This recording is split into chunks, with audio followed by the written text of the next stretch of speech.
আসসালামু আলাইকুম রহমতুল্লাহ। আমরা এখন অবস্থান করতেছি চমনাই মরহুম বিশ্ব হুজুরের মাকবরায় কবরস্থানে। আমরা যারা তার কবরস্থান দেখি নাই তারা যুক্ত থাকেন। মরহুম বিশ্ব হুজুর কবরটা দেখানোর জন্য চেষ্টা করতেছি। সৈয়দ ফজলুল করিম রহমতুল্লাহ আলাইহি ও সৈয়দ ইসহাক রহমতুল্লাহ আলাইহি চমনাই মসজিদ আল কারিম মসজিদের সামনে সাহিত্য করা হয়েছে।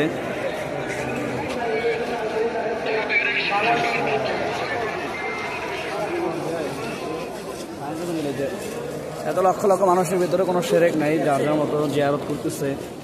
অন্যান্য দরবার দেখা যায় অনেক কোনো সেরেক আছে, কিন্তু এই জায়গায় কোনো সেরেক নাই। আমরা দেখতে পারতেছি স্পষ্ট, আমরা দেখানোর চেষ্টা করতেছি।